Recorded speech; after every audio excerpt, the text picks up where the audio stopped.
The theme of this article is to propose a blending with purpose multimodal conceptual model for designing and developing blended learning courses and programs. A blended learning model is presented that suggests instruction be designed to meet the needs of a variety of learners.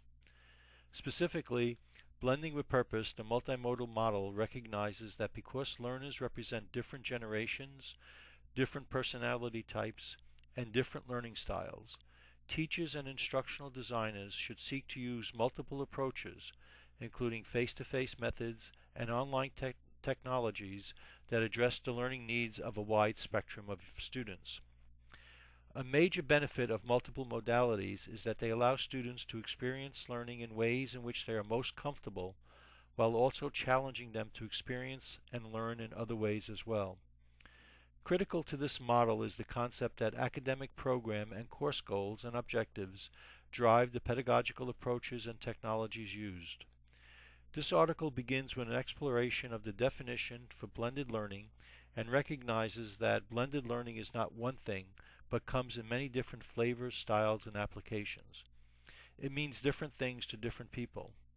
In the broader sense, blended learning can be defined or conceptualized as a wide variety of technology and media integrated with conventional face-to-face classroom activities.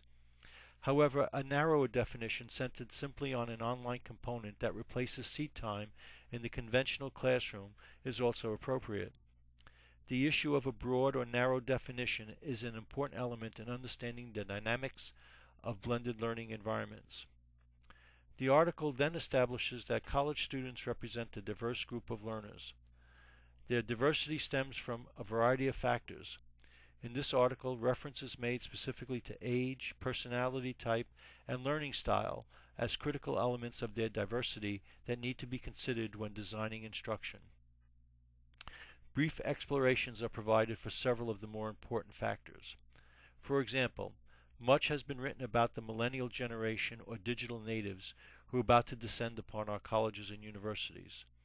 However, the fact is that older students beyond 25 years of age make up a sizable percentage of the higher education student population and will continue to do so for many years to come.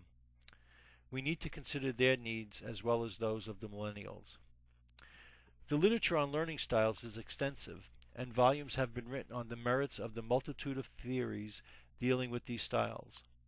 One of the more significant factors influencing learning is an individual's personality. Carl Jung posited that individuals have different personality types, and these types influence various elements of human behavior, including learning. Jung's theory focused on four basic psychological dimensions: 1. Extroversion versus introversion, 2. Sensation versus intuition, 3. Thinking versus feeling, and 4. Judging versus perceiving. While each dimension can represent a unique aspect of a learning style, it is likely that individual learning styles may include a combination of these dimensions. For example, the extrovert may prefer active, highly collaborative environments, while the introvert would prefer less interaction and less collaboration.